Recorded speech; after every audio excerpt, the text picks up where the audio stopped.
नमस्कार दोस्तों, मेरा नाम रोहन है और मैं उम्मीद करता हूँ कि आप सब सुरक्षित होंगे, अच्छे होंगे। आज हम एक ऐसे टॉपिक के ऊपर बात करेंगे जो ना तो स्थानीय रूप से आपसे जुड़ा है, ना मुझसे, पर उस पर बात करना काफ़ी ज़रूरी है क्योंकि इस टॉपिक के ऊपर बात करने के बाद हमें काफ़ी कुछ सीखने और जानने को मिलेगा। तो आइए बिना देरी किए वीडियो को स्टार्ट करते हैं। आज हम बात करेंगे उस जीत की जिसने अमेरिका के न्यूयॉर्क शहर की राजनीति को हिलाकर रख दिया। यह है जोहरान ममदानी की ऐतिहासिक जीत। एक ऐसा नाम जिसने न सिर्फ सत्ता बदली बल्कि राजनीति में प्रचार करने का नया तरीका दिखाया। उन्होंने यह साबित किया कि बिना बड़े पैसे, बिना बड़े नेताओं के सहारे, सिर्फ साफ नीयत, साफ संदेश और सही रणनीति के दम पर कैसे करोड़ों लोगों के दिलों में अपनी जगह बनाई जा सकती है।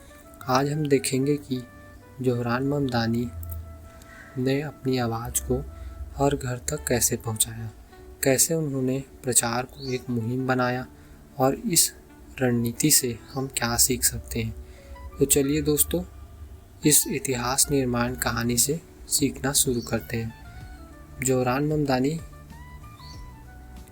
का जन्म 18 अक्टूबर 1991 को कंपाला यानी कि उगांडा में हुआ था।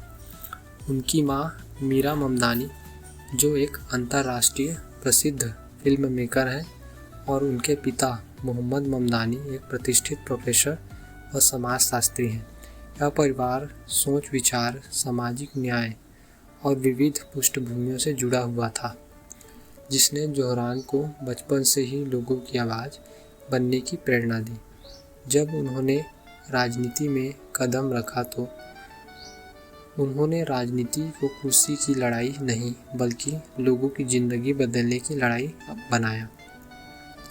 उनके मुख्य मुद्दे थे किराया कम करो, सार्वजनिक परिवहन सस्ता रखो, बच्चों के लिए मुफ्त देखभाल व शिक्षा और अमीरों पर टैक्स बढ़ाना।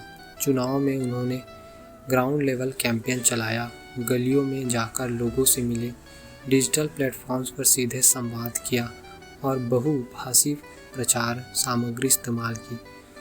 उनकी यह रणनीति काम कर गई। उन्होंने न सिर्फ युवा वोटर्स को सक्रिय किया बल्कि इतने ने वोट भी दिया कि मतदान लगभग 2 मिलियन से ज़्यादा हुआ, जो पिछले कई दशकों में सबसे ज़्यादा था। 2025 की मेयर की दौड़ में जोहरान ममदानी ने विजय प्राप्त की।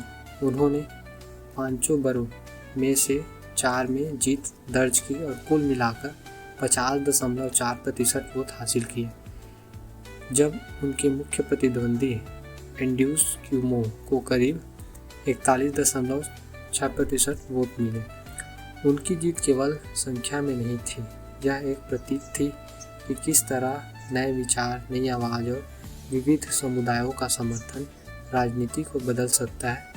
उन्होंने कहा, "Tonight, against all odds, we have grabbed it, a mandate for change, a mandate for a city we can afford." उनकी मार्केटिंग रणनीति में कुछ महत्वपूर्ण बिंदु हैं। साफ और सरल संदेश, सस्ती और सुरक्षित जिंदगी, ग्राउंड कैंपेन, डिजिटल मिश्रित रणनीति, छोटे छोटे दान, बड़े संकल्प, विविध समुदायों को शामिल करना। यह सिर्फ वोट बैंक नहीं बल्कि समर्थन का आधार बना।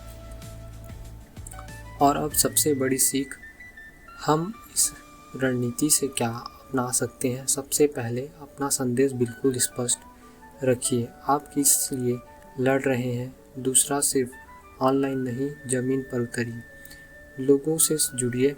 तीसरा, प्रचार को अनुभव बनाइए, ऐसा महसूस कराइए कि लोग इस अभियान के हिस्सेदार हैं। चौथा, भाषा को जोड़ने वाली रखिए, पक्षपात मत कीजिए। पांचवा, विविधता को अपनाइए, हर समुदाय को अपनी सी आवाज़ दीजिए। तो दोस्तों, जोहरान ममदानी की यह कहानी सिर्फ राजनीति की नहीं, यह संवेदना, असली जुड़ाव और सच्ची प्रतिस्पर्धा की कहानी है। उन्होंने दिखाया कि बदलाव बड़े नामों या बड़े खर्चों से नहीं बल्कि दिल और जुड़ाव से आता है। उम्मीद है यह कहानी आपको प्रेरित करेगी और आपकी अपनी आवाज़ को और ज़्यादा प्रभावशाली बनाएगी। अगले वीडियो में फिर मिलेंगे। एक नई कहानी और नई सीख के साथ। तब तक के लिए धन्यवाद। रखिए अपना ख्याल।